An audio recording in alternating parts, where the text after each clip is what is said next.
Welcome back, everybody, to the 3 in Out podcast. It is now episode 21 in our season 2 series.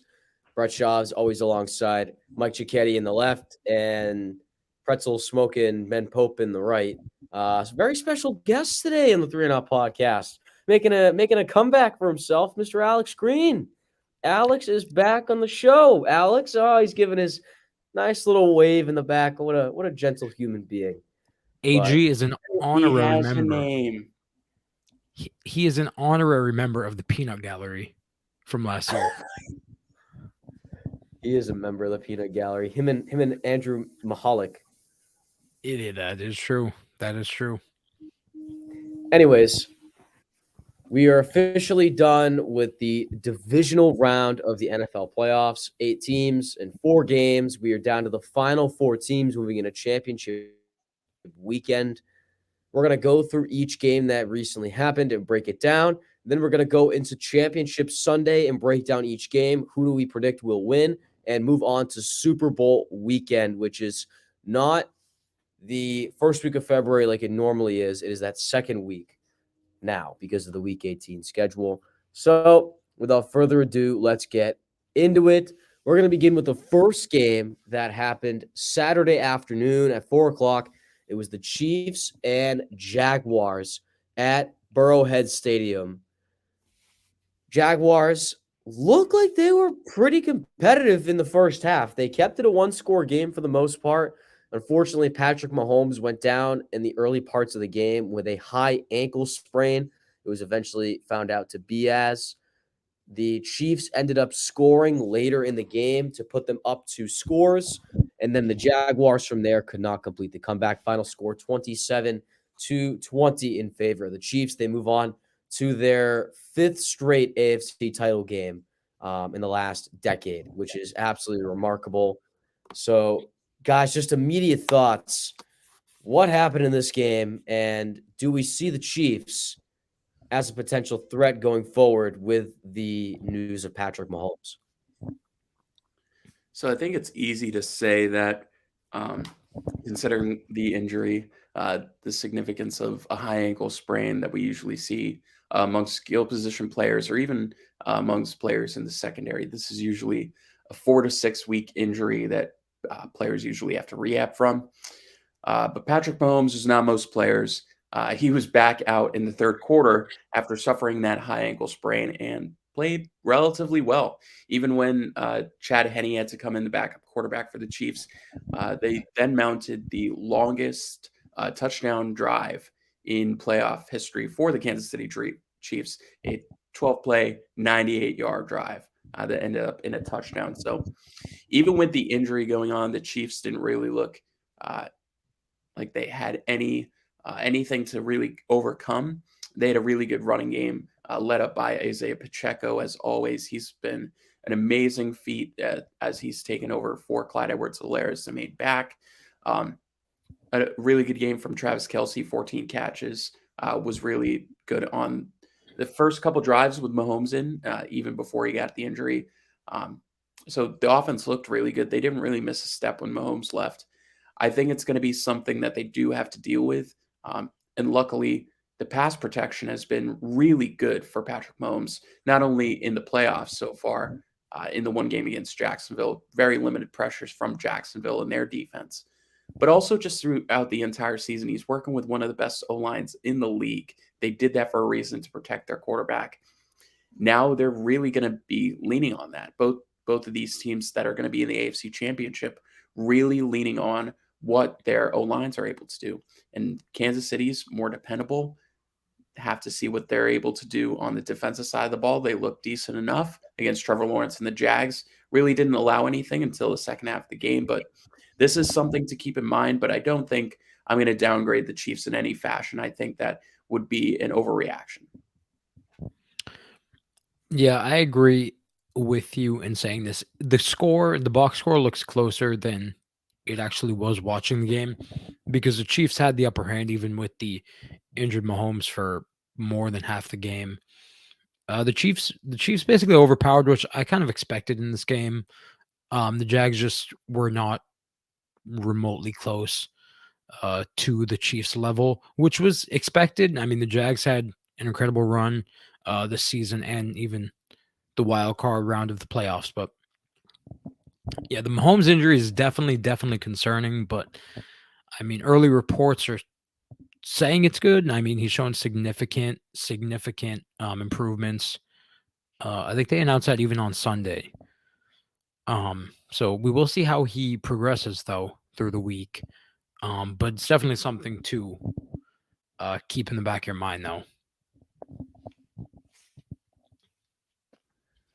Yeah, I mean, I kind of agree in the sense that what Mike said, the Chiefs were basically on a whole other level the entire game. While the box score didn't really show that separation between both the teams. If you watched all quarters, all 4 quarters, it was pretty obvious throughout the entire time, even with Chad Henne at quarterback for the Kansas City Chiefs. But Kansas City officially moves on, as we mentioned, to the AFC title game against the Cincinnati Bengals. We'll talk about them in just a second.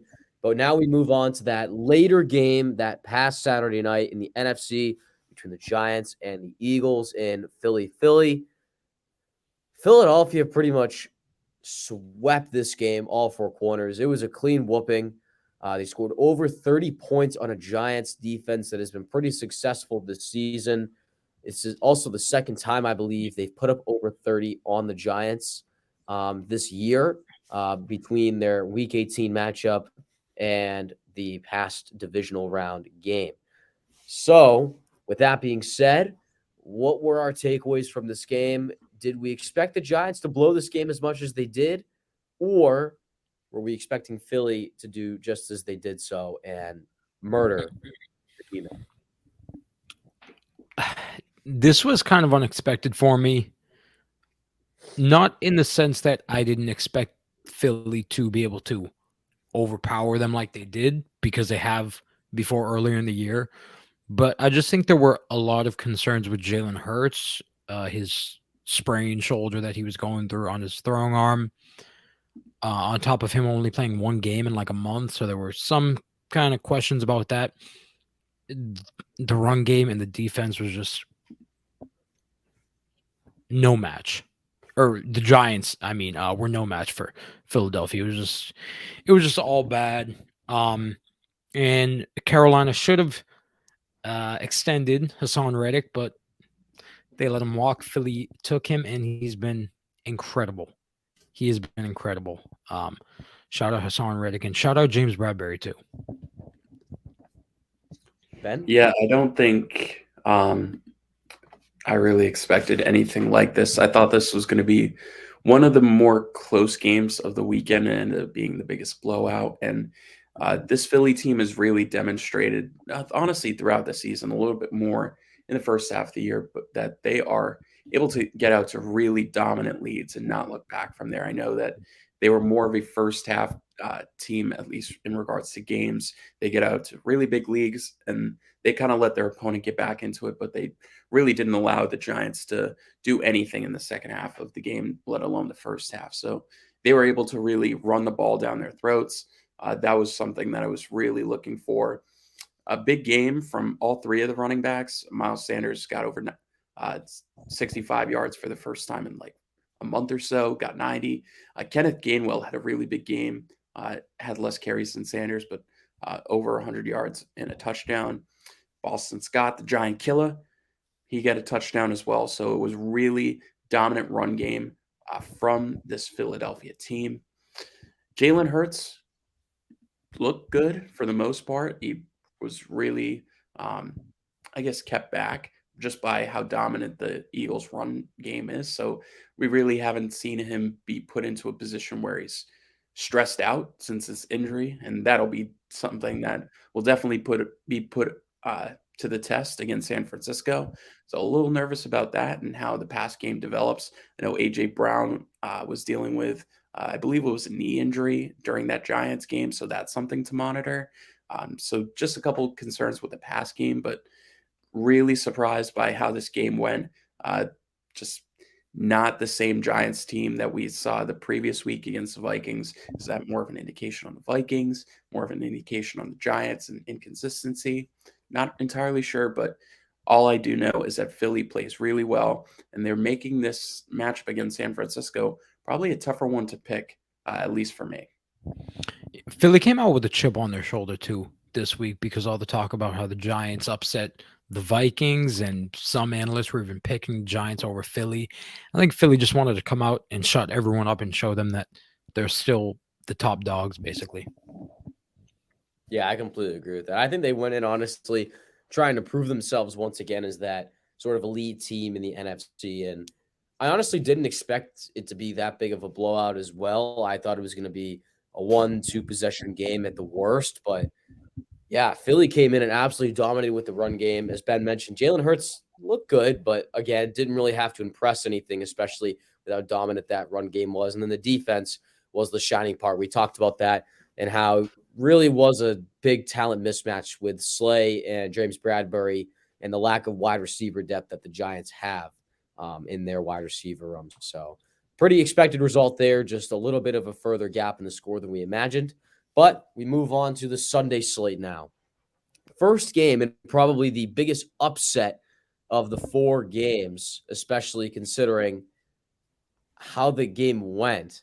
I don't mean upset in the sense of who won. I mean upset in the sense of how the game went. And that was the Bills and the Bengals. Final score 27-10 in Highmark Stadium. Cincinnati ended up clinching that win. The Bengals absolutely dominated this game. I mean, from the get-go in the first possession, Joe Burrow did not look back once. Josh Allen and the Bengals offense looked pretty much lost the entire time. And there's Ben in his Joe Burr jersey. Anyway, the Bengals came in, steamrolled, knew what they were doing on offense, and had a game plan. The defense also played really strong, only held the Bills to 12 points or 10 points in the snow. And they now move on to play the Chiefs in Burrowhead Stadium. What did we think from this game? I mean, Bengals absolutely dominated. The Bills looked like a deer in the headlights. Did we expect Buffalo to really blow this one as much as they did? Yes. All right. You didn't win the division, Benny. We were just talking about the Bengals Okay. won. You didn't win So the here's one. the thing, right? So this entirety of even the second half of the season with the Bills, Josh Allen has looked a shell of himself. I don't know what the deal is. I keep going back to that elbow injury because it was right around that when that elbow injury was suffered by Josh Allen that he became super erratic once again. Really good comparison is he's really up and down like a roller coaster. You never know what you're going to get from Allen. And unfortunately, that's becoming the case again. Like we thought that was kind of dead and done, but he's up and down again. And the Bills secondary was non-existent. They suffered a bunch of injuries, not only before the game, but during the game as well. Tre'Davious White with that big PI that ended up causing a concussion for him and one of the other Bills secondary members. Jordan Yeah, Poyer, that was oh my that was god. just bad, sad, a bunch of things that rhyme with dad. Yeah, it's not great. But once again, it's Joe Cool, baby. Burrow is once again proving that he is, if not the best, he is the second best right behind Mahomes. And I don't think that can be debated now, especially after beating Josh Allen. And it's going to be a situation now where beat up Ravens team without Lamar, beat up a Bills team that was lacking true secondary and was dealing with their own issues with Josh Allen. Now they're facing Mahomes not at 100%. It's in Arrowhead, but also you've got to take advantage of this if you're Joe Burrow. This is a big opportunity. Not saying that he can't beat Mahomes without an injury because he's already done it 3 times, but this is a big opportunity for the Bengals. I understand that this is going to be a really close game, even regardless, just because of how we saw Mahomes. But man, this is this is going to be a tough one. But talking specifically about the Bengals and Bills game, they were simply outclassed from the first snap. It looked like the Bengals were hungry, they were ready to play, and even some of the Bills after the game just said there was no energy on the sideline. They were completely empty. Whether it was Stephon Diggs yelling at Josh Allen in the third quarter and Josh Allen pretty much not doing anything, to just some of the ugly plays that he made in the second half trying to come back against Cincinnati. Burrow was pretty much done with this game after the first couple drives. They were able to put up 14 on the board, and I thought game was over, and it was. So it was a bad game for the Bills. Another good showing by the Bengals, but man, they've really got to take this opportunity, especially if Mahomes is not going to be 100% in this upcoming game. I'm impressed by the Bengals. They're another team that kind of plays with a chip on their shoulder, and they just play with this. They just play with this grit and this nasty football. And Burrow really is baby Brady. See, I don't want to give that comp. I think that's unfair to Joe. I think it's okay to like think about it a little bit, but putting that mantra of baby Brady on him, I think we got to see a little bit more. Even though I'm like one of the biggest Burrow guys. I just think I'm just speaking strictly on play style wise and the poise he plays with and the pocket presence he has and just the swagger he plays with. It's all comparable. And I said when I made my prediction last week, I'm picking which quarterback I trust more, Joe Burrow. And this showed because Joe Burrow, like Ben, he didn't say it on here, but we were talking about it after the game. Joe Burrow didn't really do anything crazy, but you can trust him. He just makes the safe plays. The defense is incredible too.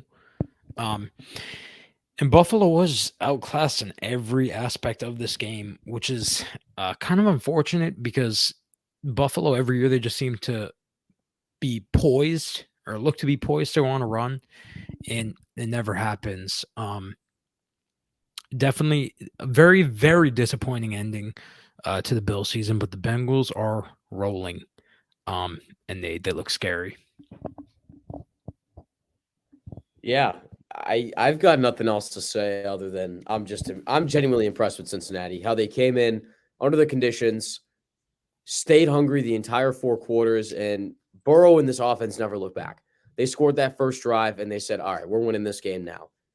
They put it away in the first couple drives. As Ben mentioned, that game was practically over by like the third or fourth, probably the third drive. I mean, at that point, for Cincinnati. But anyway, Buffalo's got to figure some stuff out, whether it's And one thing to add, retooling the offense. one thing to add on that, Brett, just with Cincinnati, ran for 165 yards. They haven't done that in nearly a month. Joe Yeah, Mixon's been non-existent. Joe Mixon. Much. Joe Mixon had his most amount of carries in this game since he did week 9. Yep.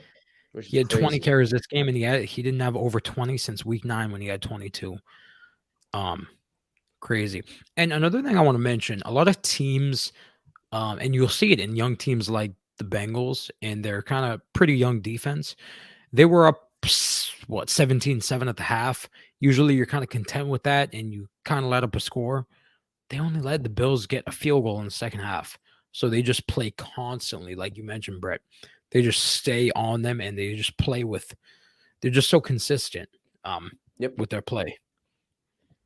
Every drive, the energy stayed the same throughout the entire time, which is what genuinely impressed me the most. They didn't cool down. They didn't go red hot. They played their game. They stuck to the game plan, and they finished it. And Buffalo couldn't match it, so that's what finished it all. So our AFC Championship, we'll talk about in a second, is Bengals versus Chiefs in Kansas City. Almost a doozy there. Let's move on to our final and conclusion to the divisional recap, and that's the Cowboys 49ers at Santa Clara Levi Stadium.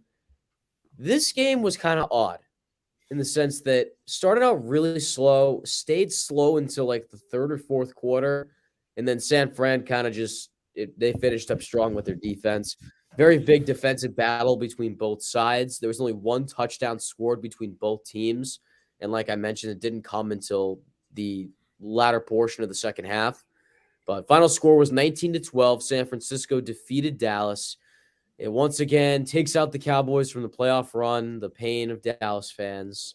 Stephen A. Smith had his rant on First Take. Anyway, what were our takeaways from this final divisional recap game? And does this cement San Francisco as a legit contender for the Super Bowl against Philly?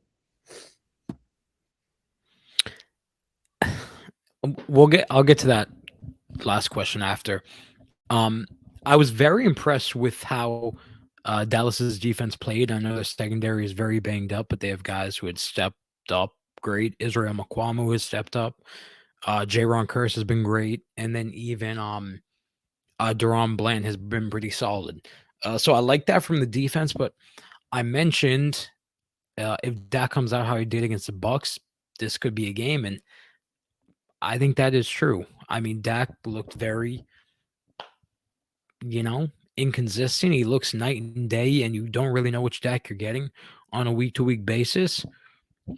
This was a very winnable game. This game was in reach at any point when Dallas got the ball because it was within a possession, but they just weren't able to get it done. They weren't able to match or overcome the defense of San Francisco.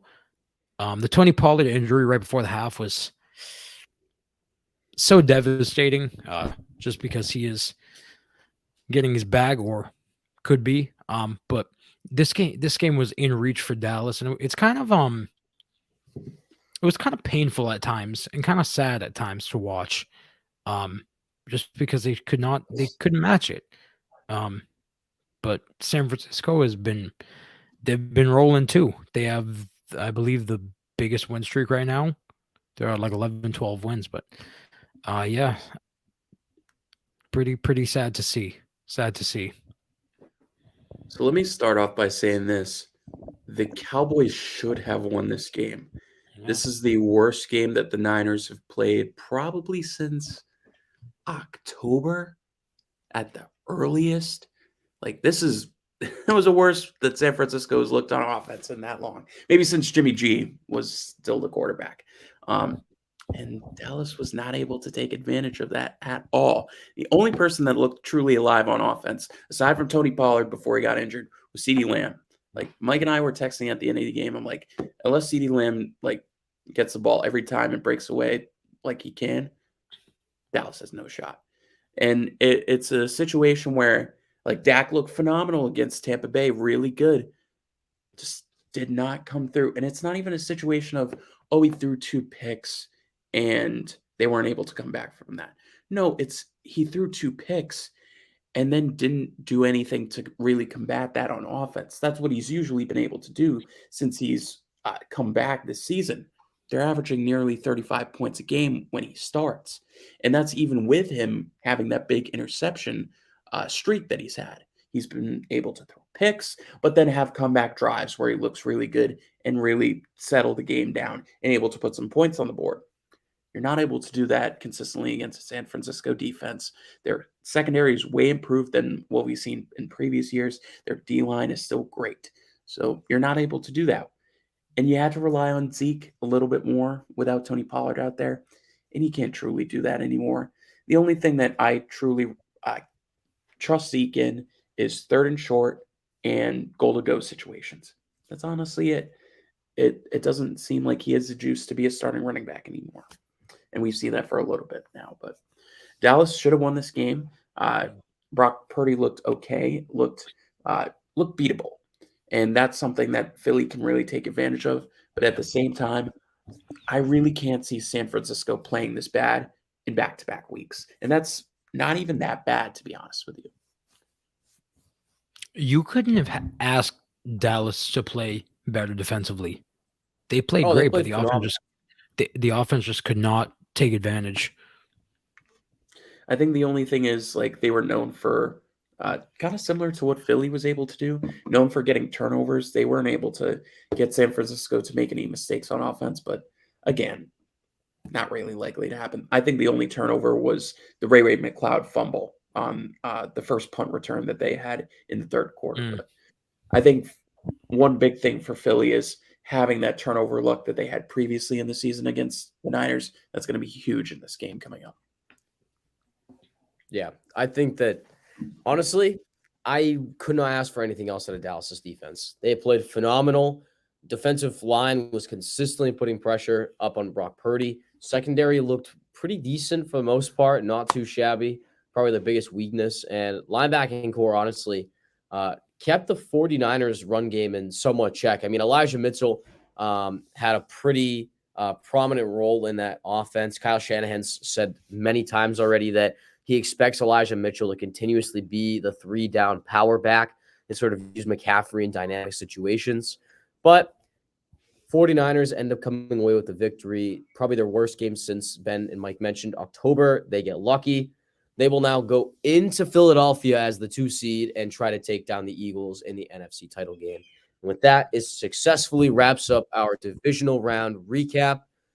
We will now jump into each title game as we preview them for Championship Sunday. We'll start with the AFC title game first.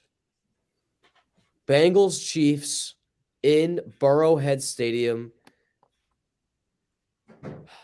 Mahomes versus Burrow. If you look at the bet lines, Kansas City is actually listed as the underdog because of the Pat Mahomes high ankle sprain. Cincinnati looks like they're the team to beat in this case right now, especially considering how hot they're coming off of a game against Buffalo. What do we see happening in this game? What's going to be the result? Keep in mind some context clues. Cincinnati did defeat the Chiefs earlier on this regular season in Cincinnati. I want to go last, by the way. Mike, you can go first. Oh, great. This is really tough. Because the Chiefs were the team that I picked prior to the playoff starting. I picked them in the Niners to make it to the Super Bowl. And I didn't expect this Mahomes injury, which I feel they say he is improved, but it's just something that I can't get out of my head. I don't know if I like. And it's also, on the other hand, the Bengals want to win this game. They're hungry. They're determined. They play, like I mentioned, with so much grit. I think I'm gonna end this short, and I think I want to ride with the Chiefs, but I think I have to switch. I think I'm picking the Bengals in this game.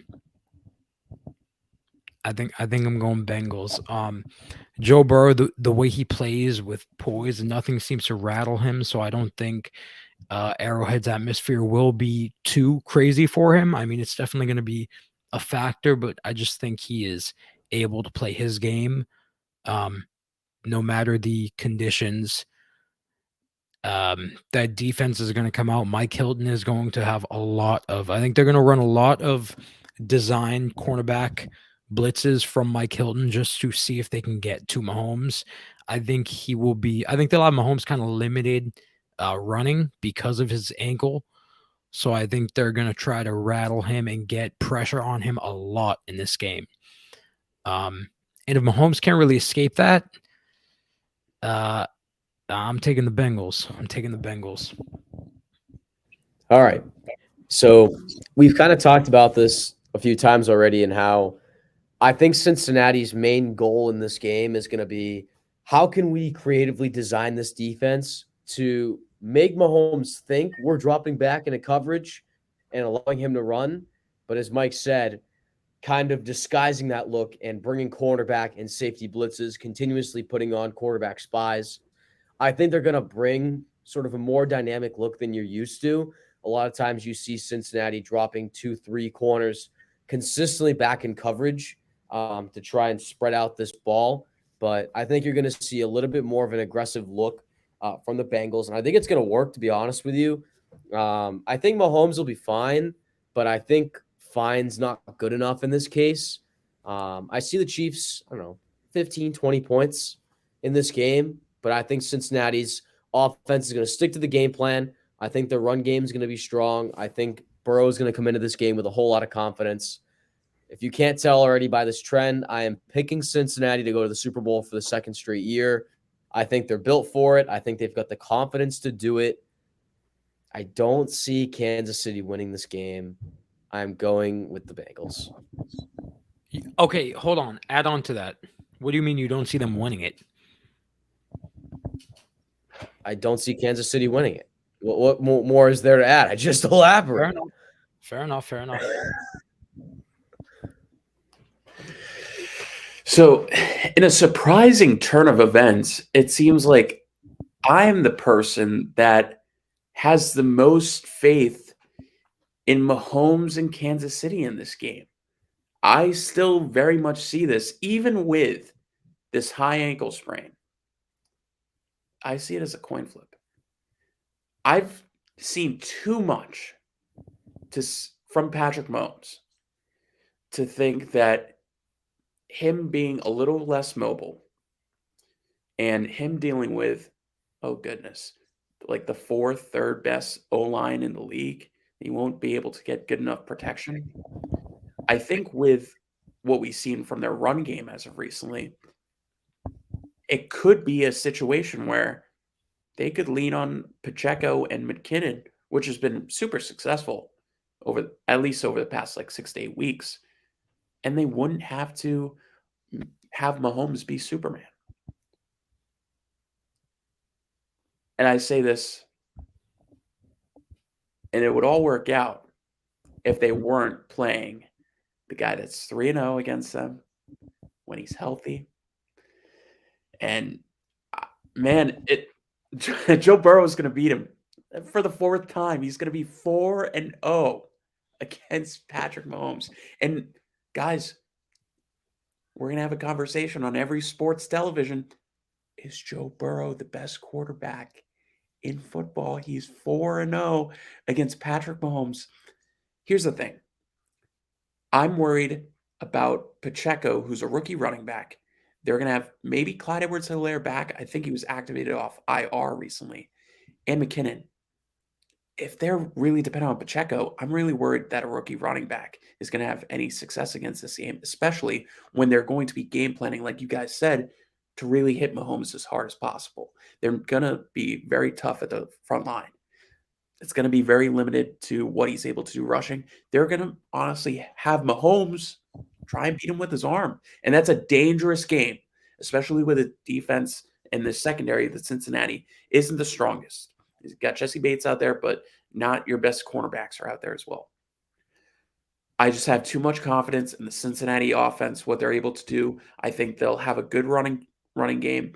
I haven't seen any team since the Alex Kappa and Lyle Collins really put Burrow into a situation where he's not comfortable in the pocket. Even in the Ravens game where he was very limited on offense, he still had 2 drives where he looked really good and was able to let loose for 2 scores. I think this is way closer just because betting against Mahomes and making him beat you with his arm is a very dangerous game.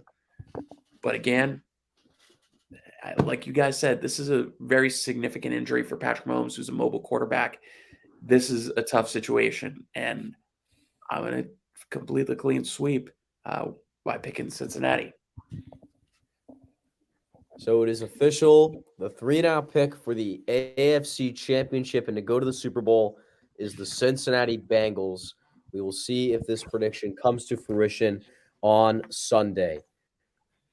The other game. Oh, by the way, who I don't recall. Who had the Bengals as like the 1 seed in the AFC and like making it to the Super Bowl, and other guys had the Ravens beating them in the AFC North and stuff like that. Just putting it out there. Go ahead. Here's Benny again trying to gloat. Benny's trying to gloat. No, just show my who day. Just make it a point. Make it a point. Anyway, the NFC title game. Philly 49ers in Philadelphia. It's the 1 seed versus the 2 seed. Seems like every analyst in the book has had this matchup since the beginning of the playoffs. It's going to be a very interesting game, potentially high scoring. It's the number 2 defense, in the NFL, going up against the number 1 defense, Philly, of course, and San Francisco, respectively. This is going to come down to who has more experience in big game situations like this. Obviously, a lot of people are forgetting that Brock Purdy's only made 7 career starts in the NFL. There's already been 2 of them in the postseason. He had 5 regular season starts, beginning with that Tampa Bay game. 2 postseason starts. He makes only his 8th career appearance as a starting quarterback this Sunday in probably the biggest game so far of his career, unless he makes to the Super Bowl. But will Brock Purdy's 7-game sample and experience lift him over an Eagles team that has pretty much swept the board the entire year in the regular season and up to now? What do we see happening in this game? Who do we have winning? I'm going to start with Ben first, since he decided he wanted to go last in the AFC title game. So, Ben, I was take it going away. to ask for it anyway, Brett, so I appreciate it. Very easily, I have San Francisco in this game, and I feel quite confident about that, as Mike makes a face, and I know exactly why. At least compared to the AFC game, I think this is a tale of not really what's going on with injuries. I think that both teams are coming into this one relatively healthy. I know that the Niners are dealing with injuries to both Christian McCaffrey and Elisha Mitchell. It doesn't seem like either of them are going to be missing any time, not only in practice, maybe a game off for McCaffrey, but they will be there for the game. Philly pretty much is dealing with nothing aside from the A.J. Brown injury that I mentioned previously. You can say that Jalen Hurts' shoulders still bothering him, perhaps, but I'm going to take the Giants game as he's at least healthy enough to be at 90%, which that's all that Philly can ask for. They're very similar to San Francisco, where they're able to function with their quarterback, not having to put their 100% forward. With that, I'm in a situation where I just feel more confident with what San Francisco is providing on both sides of the ball. I think they've provided really good protection to Brock Purdy, and even though that San Francisco did allow a couple sacks to Brock Purdy against Dallas, I think it's probably going to be a similar situation against as talented of a defense in Philly, maybe a little bit more. So I don't think I see this offense led by Brock Purdy doing any worse than what they did against Dallas. And that's saying something, because they only put up 19 points when, saying this for like the umpteenth time, 4 out of their previous 5 games, they put up 35 points pretty easily. And the other one, they put up 21. So that's a pretty lethal offense. I know they're going up against the Philly defense, and that's no disrespect. I just like what's going on with that offense. Christian McCaffrey, George Kittle, Deebo Samuel, Brandon Ayuk. Those guys are all playing at their A game right now. It's really hard to stop any of those guys. And even though I think Philly's going to have a decent approach, I just feel more confident that San Francisco is going to be able to overcome the Philly defense more so than Philly is able to overcome San Francisco's defense. And I think it's kind of simple as that. I feel more confident in Kyle Shanahan as well on the coaching side. So there's multiple facets of the game where I'm leading San Francisco. I think I'm hesitant that San Francisco is going to let the Philly run game kind of demolish the defense to the degree that they did last week. I think that's not to be expected for anyone, but I think they'll be able to control that really well, try and make Jalen Hurts beat them with his legs and with his arm. And I have a little bit of withdrawals there. I think just maybe that's a gut feeling here a little bit, but I have more confidence in San Francisco. They've been pretty much my rock as the best team in the NFC since Christian McCaffrey came over, and I got to stick with that. He's been great for them.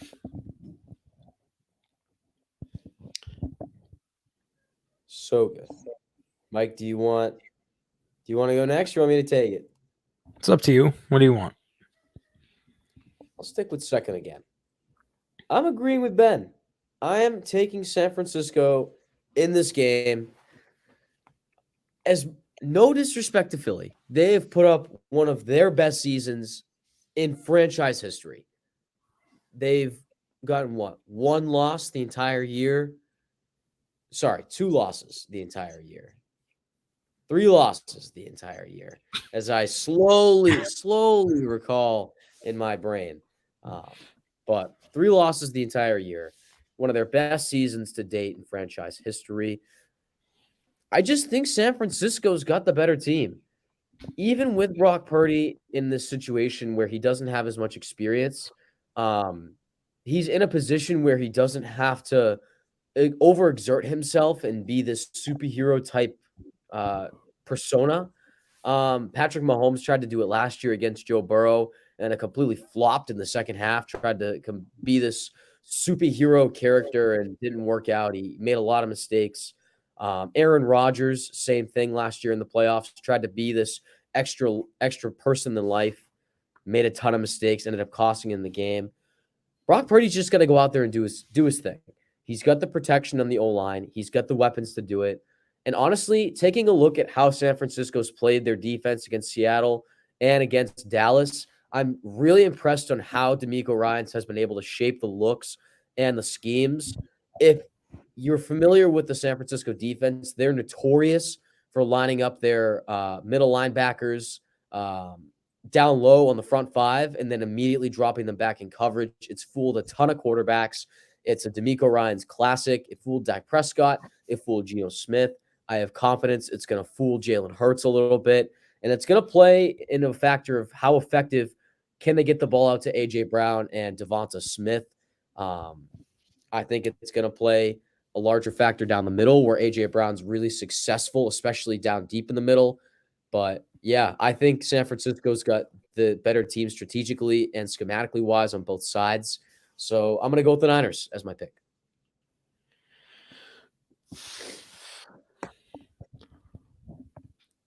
I'm going to be honest. I don't see San Francisco winning this game. I'm taking the Eagles in this game. And I compare it to I don't compare it to last week against Dallas, but I'm just going to use that as a comparison point. Dallas's defense played great against San Francisco. Philly is better in all facets of the game defensively than Dallas is. I trust their defense a lot more. And if you gave Dallas an offense like Philadelphia, when they got the ball, when Dallas's defense was able to make stops and give the ball back to the offense, I trust Philly in that situation to be able to rush with the ball, score the ball, a lot better than Dallas did. Another point that scares me is Brock Purdy's been great. This is his third road game in his NFL career. First road playoff game in Philadelphia. Don't like that either. The defense, now San Francisco defense can't discredit anything. Same with the offense, can't discredit anything they've done. Philly, I just think, has the overall better team. I know Ben, I believe, said the other way that he likes San Francisco more. I like Philadelphia's team more. And it comes down to their defense making stops like Dallas did and me trusting their offense to take advantage of those stops that the defense gets. I think I've talked myself up over the past few days since that game to believe that San Francisco, I just don't see the 49ers winning this game. I'm taking Philly in it. So one thing I want to add quick is, so one really big thing in this game is going to be how the turnovers fall. And one thing Philly was really, really good at, perhaps you can call it luck, is their turnover differential. They had by far and away the best turnover differential in the league. However, I think it's got to run up at some point. I that's just a feeling that I'm having here, but with Jalen Hurts not being at 100%, And the Philly team, since they've kind of lost their undefeated record, kind of looking, I don't know, more and more beatable. Whereas San Francisco has gotten stronger in the year. I said stronger with throughout the year. That's kind of where I'm at.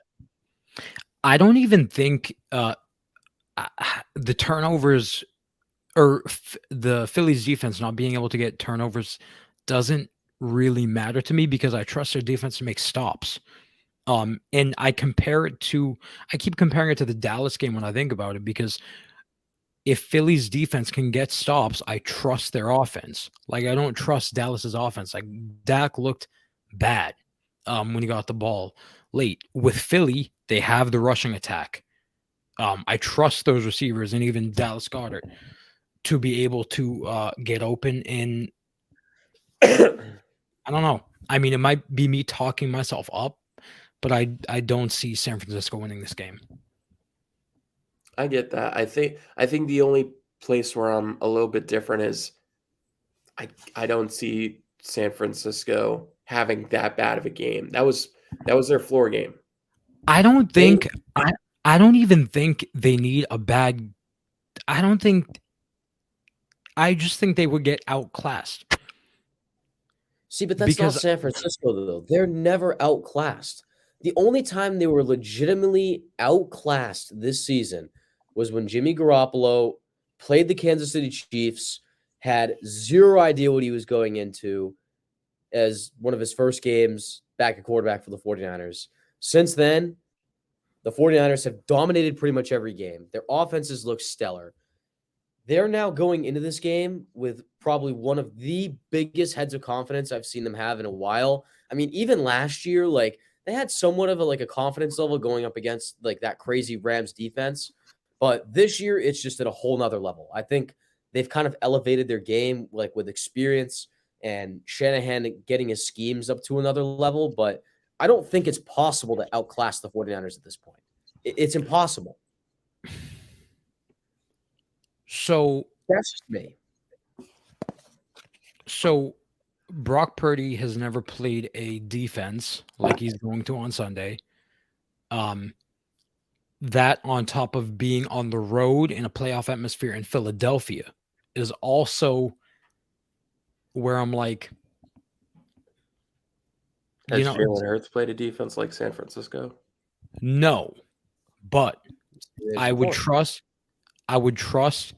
Philly's defense. I would trust Philly's offense, right, to score points against San Francisco's defense more than I would trust San Francisco's offense over Philadelphia's defense. And I think their defenses honestly are pretty comparable because they're 1 and 2 in the league. They both have talent everywhere on the defensive side of the ball, everywhere.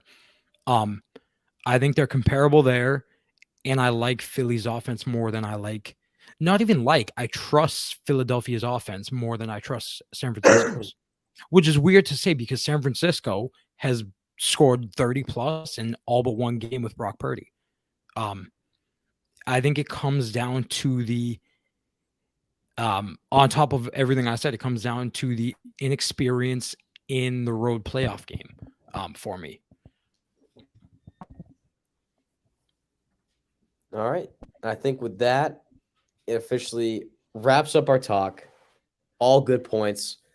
Just to clarify, back in the AFC predictions, we all swept with the Cincinnati Bengals. Here, Ben and I have picked the 49ers, and Mike is sticking with the Philadelphia Eagles. We will see who wins on Sunday with both games. But with that, it officially wraps up our playoff talk here in this episode of the 3 and Out podcast. We're going to shift gears a little bit. Once again, Brett Schaubs, Mike Cicchetti, Ben Pope, into a new topic here on the 3 and Out podcast. A new game. We remember playing a game last week, the NFL Grid. We've got a new, fresh set of ideas coming today. And this is a topic that's been talked about a lot, especially in talk show radio. And that is the giant quarterback market that is expected to be this upcoming offseason. There are a ton of teams that are going to be exploring the trade market and the free agency market and even the NFL draft for a new quarterback. But for today's purpose, we're going to stick strictly on the trade and the free agency market.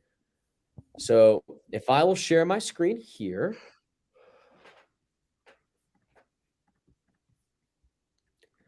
on this graphic right here, we have 9 NFL quarterbacks listed down below. Okay.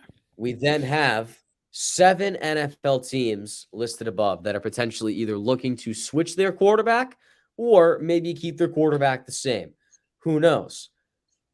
Our objective is to go through each team and decide which quarterback they will be riding with next year and why. If you also believe this team will have a quarterback that is none of which down below, you may also do so. That is an option. So, say, for example, I believe for some benign reason the Tampa Bay Buccaneers will go into the next year with Tyrod Taylor. I can explain Tyrod. I would love that. I think everybody would love a Tyrod Taylor return. Anyways, let's jump right into it. We're going to start with the Tennessee Titans. Now, the Titans have been in discussions for a little bit since they were eliminated from playoff contention that Ryan Tannehill would move on in the offseason. He's currently listed to hit the free agency market. There are multiple rumors that the Atlanta Falcons could be a home for Ryan Tannehill, but nobody knows for certain what his thoughts are. So let's plan out this scenario here. I'm going to start with Ben and work upward. Do we believe Tannehill will return to the Titans, or will one of these other 8 quarterbacks be in Tennessee next year? So Tennessee's draft capital situation is something to keep in mind, and that's probably something to keep in mind with all these teams. They do have control of their upcoming 2023 first. They don't have anything missing otherwise. Currently, they do have Ryan Tannehill, as you mentioned, Brett.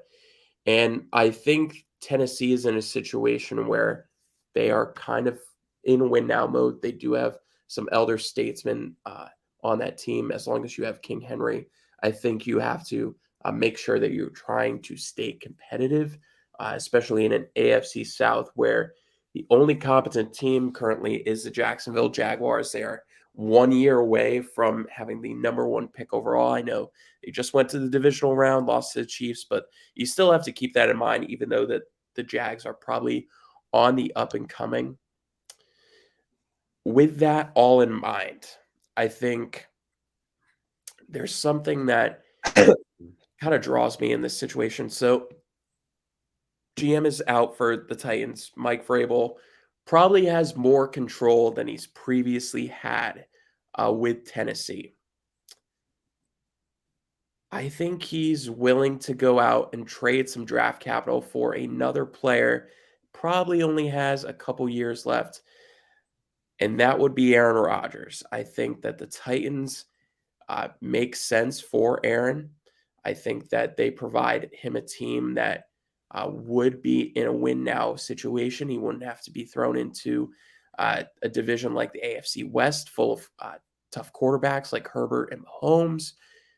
And it's been rumored as well that if the Packers are going to trade Aaron Rodgers, it would be to an AFC team. I think that this is the AFC team that would make the most sense. He wouldn't be over-relied on with Derrick Henry. I think it would be a pretty even split between the pass and run game. They could add some weapons, not only in the draft with the number 11 pick, which they would likely be trading to Green Bay. So maybe that's something that they try to do later in the draft. But they do have draft capital coming up. They do have Treylon Burks, who's developing. So I think it would be between him staying in Green Bay and him moving on to Tennessee. And let's get fun here. I'm going to put him in Tennessee. I like it. Mike, your take?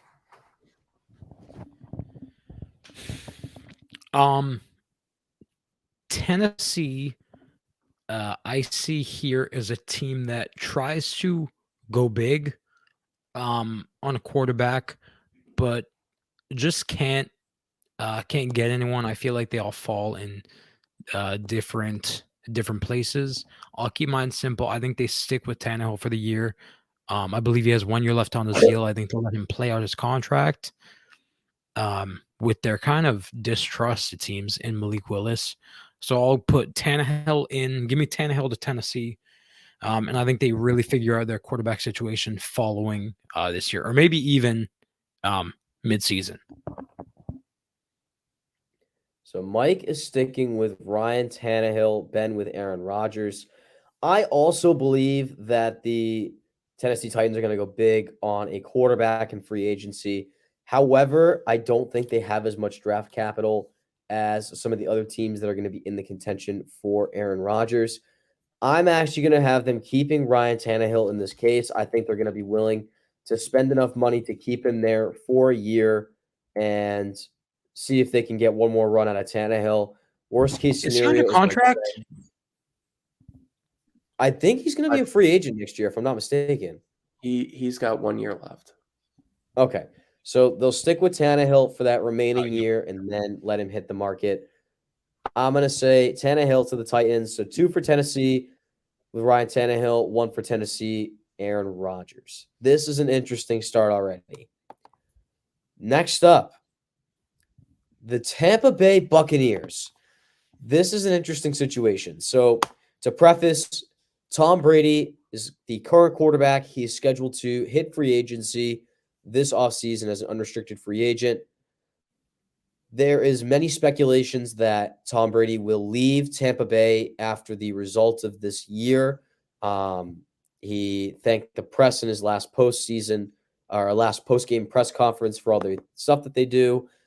Gave multiple indications to his teammates that this could be his last game in Tampa Bay if he decides to return to football.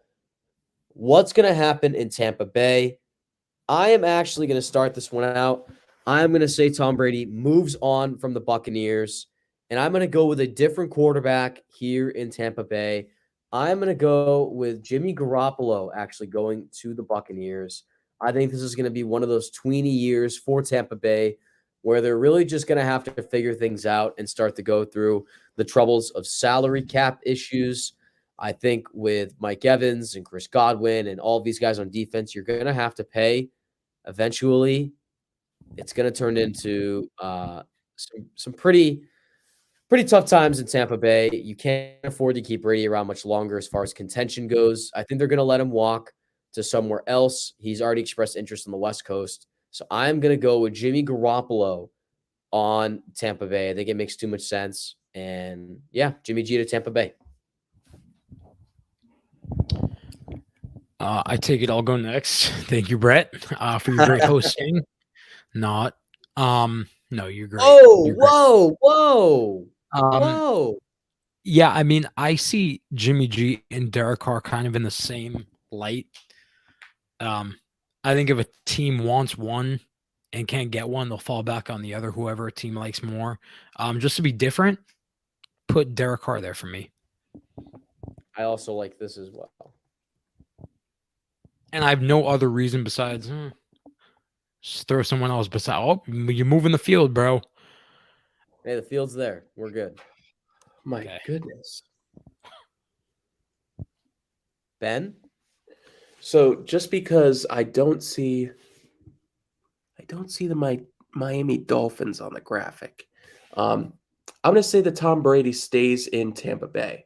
I think a lot of people are overreacting to the fact that he is like really not saying anything about what his true intentions are, and that all these rumors that the Raiders really want to go in on Tom Brady. The Dolphins would consider if Tua's not going to be healthy, which I actually don't hate the merit of that. But guys, Tom Brady is 45 years old, familiar with everything that's going on in Tampa Bay. He had multiple offensive linemen at the beginning of the season dealing with season-long injuries. He's going to have another great O-line by the time the spring comes around and summer when he's back at training camp. He's going to have a great O-line once again. He's still going to have Mike Evans, Chris Godwin. You're going to have a little bit of money to maybe improve the run game.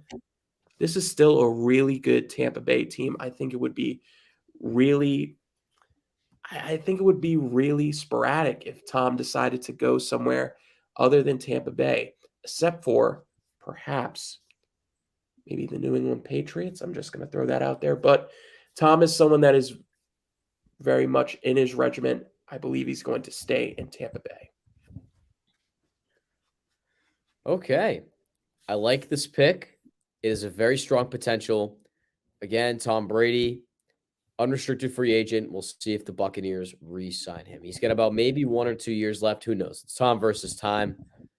Moving on to probably one of the more interesting teams on this list, and that's the Baltimore Ravens. Now, in this situation, Lamar Jackson is an unrestricted free agent this offseason. The Baltimore Ravens and Lamar Jackson are currently stalled on contract extension talks. The latest report is that the Ravens offered him a contract over $100 million, fully guaranteed, very similar to the Deshaun Watson contract that Cleveland gave him. It was 10 years, $200 million, fully guaranteed.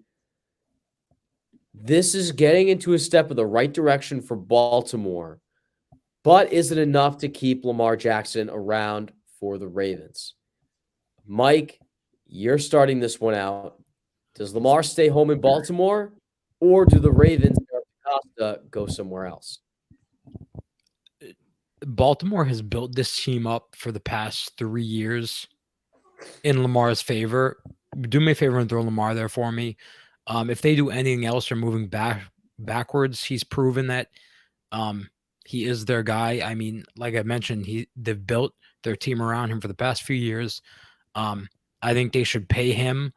We saw this past season and last season when he doesn't play, the team is just kind of, Tyler Huntley can't do it, and I don't see anyone else being able to match what Lamar can do for that offense. Our defense is incredible, though. They really came on in the second half after the Roquan Smith trade. But if the defense makes stops and you don't have no one on the offense to make a play, what good is it? I think you have to pay Lamar in this situation, and I don't think there's another way around it. Ben? I'm in complete lockstep with Mike. I think the firing of Greg Roman says a lot in a little statement. I think it's that the Ravens in the front office see that they are building around Lamar. And if they need to fix the coaching that's around him, they got to do it, because any of the teams that have the 6 or 7 franchise quarterbacks that are under 26, 27 that are super talented, like Josh Allen, Joe Burrow, Patrick Mahomes, guys that come to mind. Lamar is in that mold. You have to build around him. You don't get opportunities of having players like this in their prime very often. If he doesn't accept the franchise tag, you better be putting your best offer forward. They haven't done that thus far, but they still got some time. I think it would be a really, really tough situation to negotiate a trade. I think it'd be fun, but at the end of the day, I think the Ravens are a smart organization. They will stick with Lamar Jackson.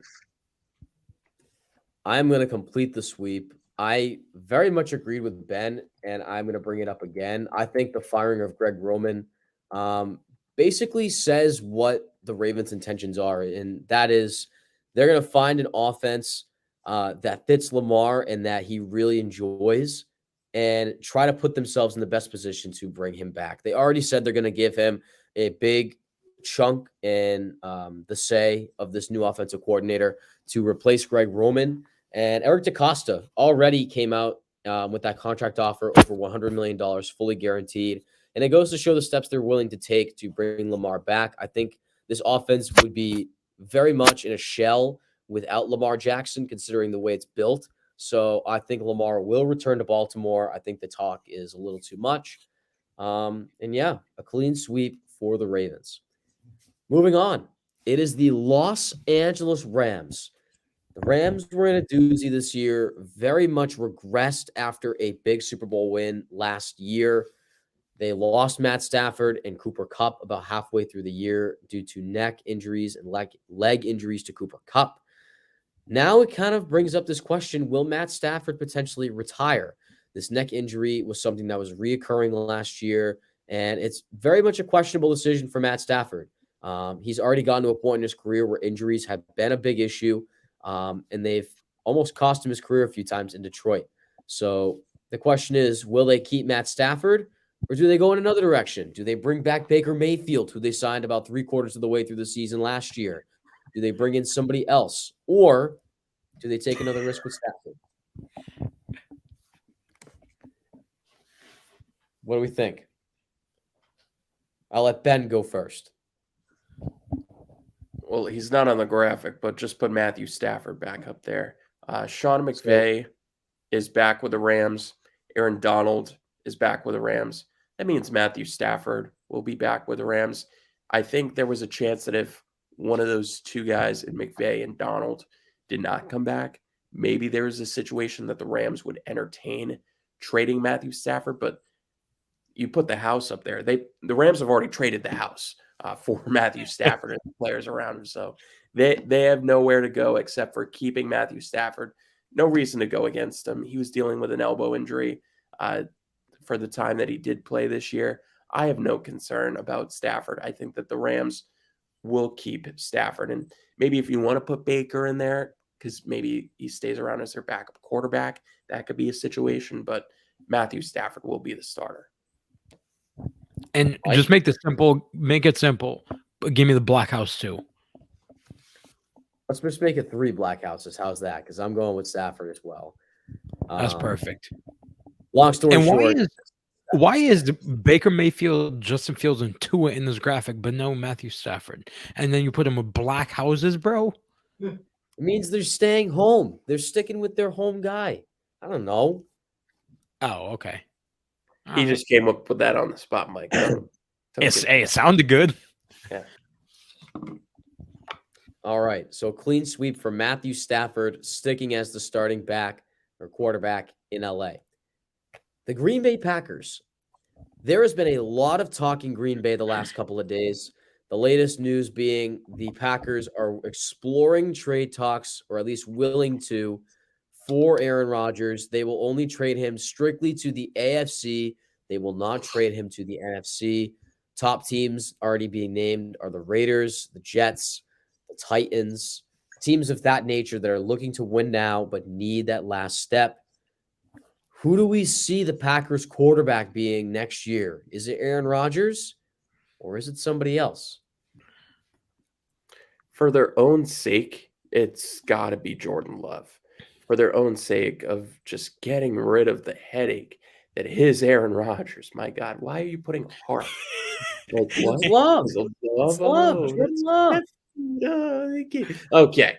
But Jordan Love, even if you think that Aaron Rodgers gives you the better chance of winning like this upcoming year, he has been so much of a headache just in the past couple of years, not giving you a straight answer. If you're the Green Bay Packers, you've given this man every option. Now you're ruining the graphic again, Brett. Just stop all your my God.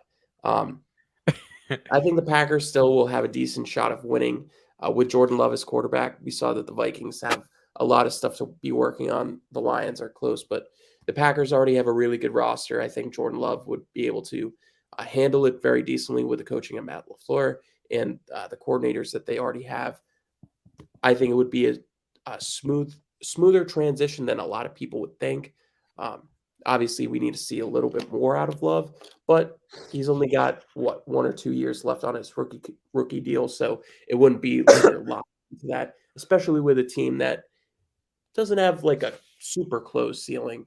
I would give Love a try, to quote the Jonas Brothers.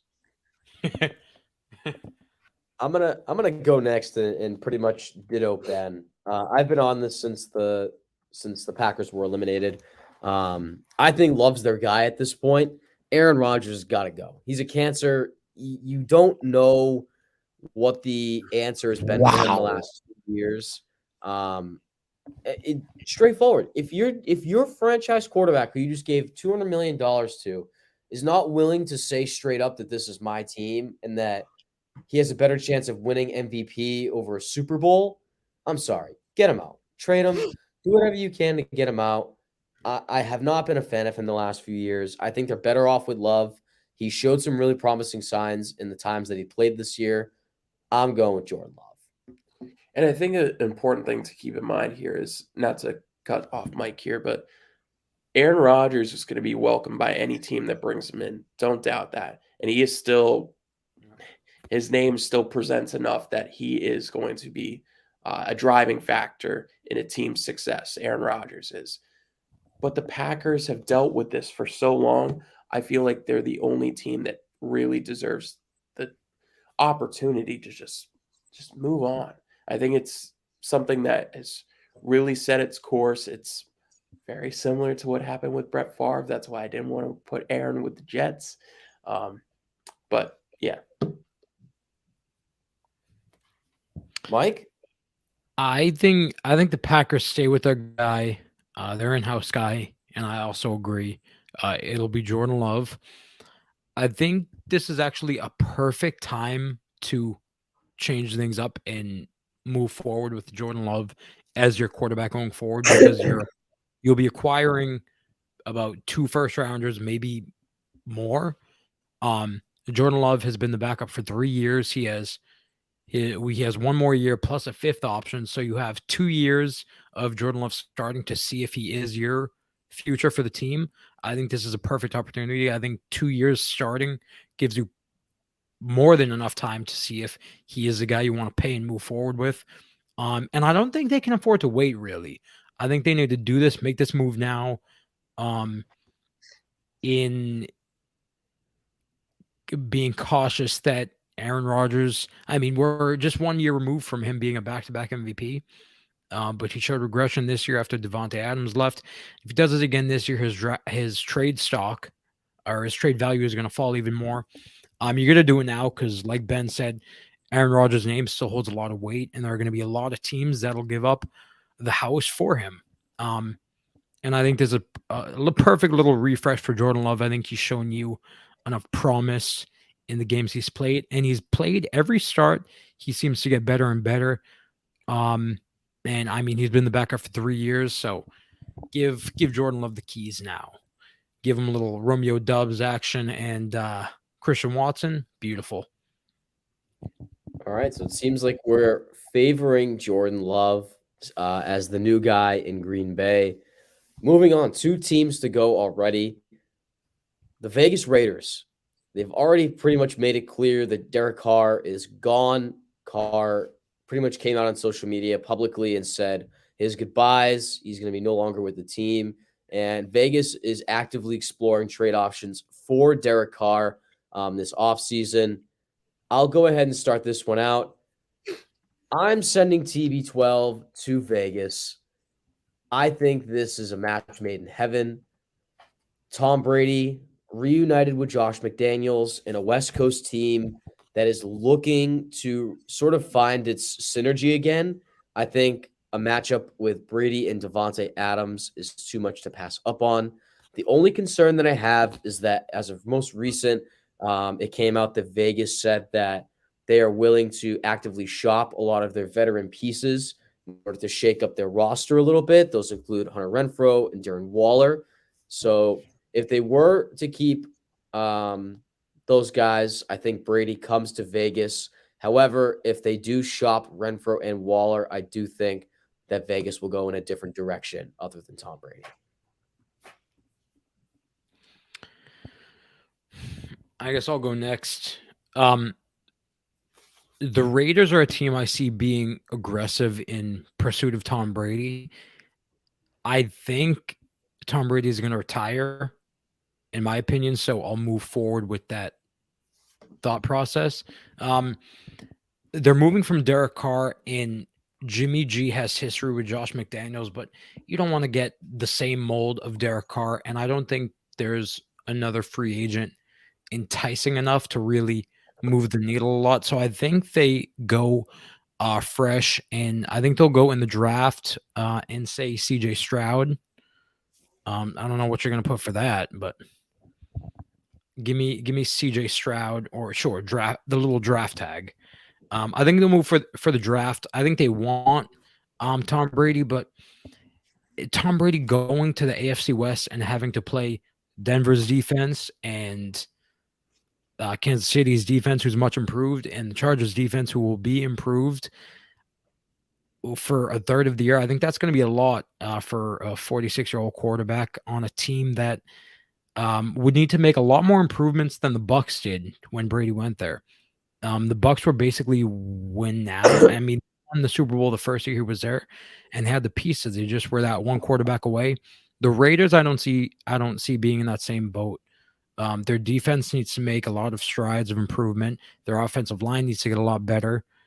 And they have good weapons, but I think the Raiders will say, we gotta figure something out. Brady is going home. Let's get CJ Stroud or someone who they like in the draft. And last but Yeah, not least, Benny. the mixed reports coming from Vegas are absolutely atrocious. This franchise is abysmal on a few levels. First of all, the treatment of Derek Carr is absolutely absurd. Just the mixed reports of, oh, we want to go with Tom Brady or Jimmy Garoppolo or someone that is way better than Derek Carr, even though Brady probably has a better resume. Obviously, he's probably still a bit of a better quarterback, but at 46, I don't know how much better. Jimmy Garoppolo is very similar to Derek Carr. I would take Derek Carr over Jimmy. And if they want to trade these veterans, then what do they expect out of Devontae Adams that just signed a new contract? Chandler Jones that they just acquired last offseason? Like, I honestly don't understand what they're doing. And when I don't understand what they're doing, I'm going to give them a quarterback that doesn't know what he's doing half the time, and that's Jimmy Garoppolo. That's messed up, dude.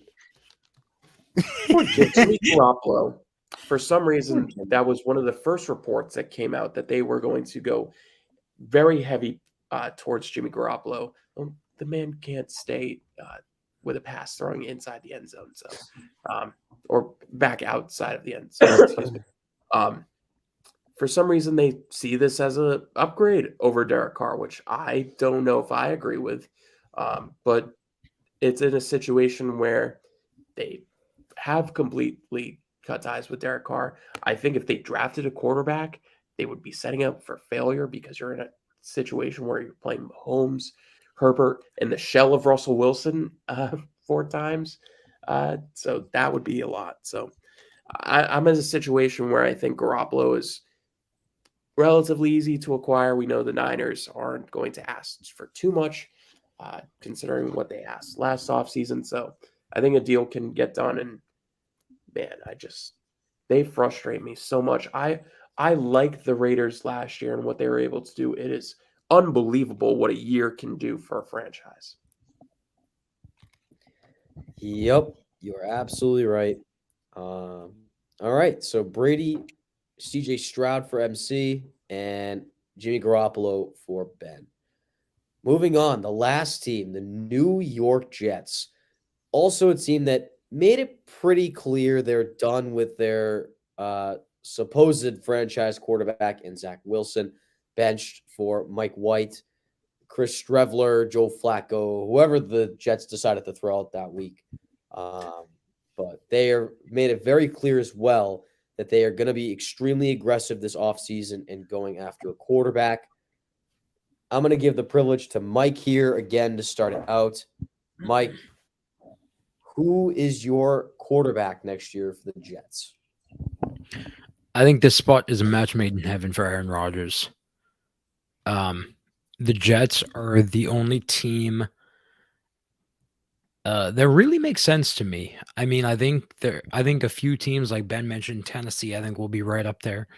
Who will be willing to trade the draft? Yes, who will be willing to trade the draft capital for Aaron Rodgers? Although I think the Jets are one of few teams who can afford to take on that $60 million on the books. A lot of the Jets players are young and they're on their rookie deals, and I think you can afford to take that $60 million. I also believe they're a quarterback away from being a Super Bowl contender, and I think Aaron Rodgers can get them to that point. They have the weapons, they have that defense to do it. I also think this would be a good thing for Zach Wilson. Zach Wilson and Aaron Rodgers seem to have a good relationship, and that is Zach Wilson's idol. So I think the Jets would see that as an opportunity to maybe acquire Aaron Rodgers for a year, and maybe that could wake something up inside of Zach Wilson, and you could see what he has. once that year of Rodgers passes. I think this is just too perfect to not happen. I think would definitely be interesting for the AFC East. That's honestly a really good point, Mike. I completely forgot about the connection that they had. So good on it. Good on you there. My God. I really want to see Derek Carr go to the Jets. I think that Derek Carr is a way better quarterback than he gets credit for. We saw that last year when he was able to get the Raiders to kind of the brink of the playoffs, able to get them into that wild card round with a team that really had no right being there. Finally, he would get a defense that isn't either mediocre or in the bottom half of the league. That would be so good to see him working with that. He'd have a good run game, which he finally got after many years without it. Be paired up with Garrett Wilson, a solid receiver. Hopefully, the Jets are able to do some stuff in the draft to kind of supplement that a little bit more, just because of the struggles that we saw from Elijah Moore. But I think this is a team that has a decent amount of draft capital. I don't think Derek Carr would be too much of an ask. I think he'd obviously cost less than Aaron Rodgers. And I think with Robert Saleh being kind of a no-nonsense guy, I don't think he would want to deal with maybe the headaches that could come with Aaron Rodgers. I think Derek Carr is a very coachable guy, and I think that he would come into New York and be a really good quarterback for this team. Them with Derek Carr or Jimmy Garoppolo is right up there with probably the third, fourth best teams in the AFC. I think that would immediately elevate them. I don't think they need too much at the quarterback position. And I think Derek Carr being like a top 12, 14 guy would be more than adequate with New York. I like both picks. I, though, am going with Aaron Rodgers as well. I think the big thing that sticks out to me is how aggressive the Jets have already come out and said they will be for Aaron Rodgers. Woody Johnson, their owner, already came out and said they will already pay 2, maybe 3 first-round picks for Aaron Rodgers. They will do whatever's necessary to acquire him in the offseason, whether it's just to try to make a deep playoff run or be a role model for Zach Wilson, as Mike mentioned. But I think this is just too perfect of a match for Aaron Rodgers. I know there's a connection with the Jets and Favre, but I think this Aaron Rodgers fit is too good to be true. I think Derek Carr is going to end up somewhere else in the offseason. Not sure where that could be, though, whether it's the Colts for their 4th consecutive different quarterback in the last 4 years. Who knows? But 4 years, bro. They've got like 8 Don't put that poor guy there. He doesn't deserve that. No, I think the where Colts. else you I gonna think put the him? Colts. I think the Colts are going draft. I think they should if they're I think they smart. have to. They have to. They've spent the last 3 years trying to get not washed up, but like Phillip Rivers, Carson Wentz, Matt Ryan. yeah. You know what'd be crazy? Imagine if the Jets get Aaron Rodgers and it just turns out to be like a Matt Ryan to the Colts situation. That'd be pretty sad. Imagine how really disappointing that'd be. It'd be Brett Favre from the Jets. Oh God, no. Aaron Rodgers wouldn't do that. Anyways, that pretty much concludes. Also, Woody Johnson, great name for a porn star, by the way. Oh my God. Mike didn't even notice. I heard. No reaction though. I was just too stunned to speak, honestly. Did not expect that to come out of MC's mouth. That's going to wrap up episode 21 of the 3 and Out podcast. As always, if you like what you've seen and you like our content, be sure to like our page, subscribe to all of our platforms. Check us out on YouTube, Spotify, Google Podcasts, Apple Music, wherever you find your podcast these days. Be sure to tune in for episode 22, where we recap our AFC and NFC title games and sort of go over what's next for the NFL before the Super Bowl. But for now, signing off as always with sneezing Alex Green in the peanut gallery, Ben Pope, and Mike Cicchetti. My name is Brett Shavs. Take care and stay healthy. Brett gets everyone sick.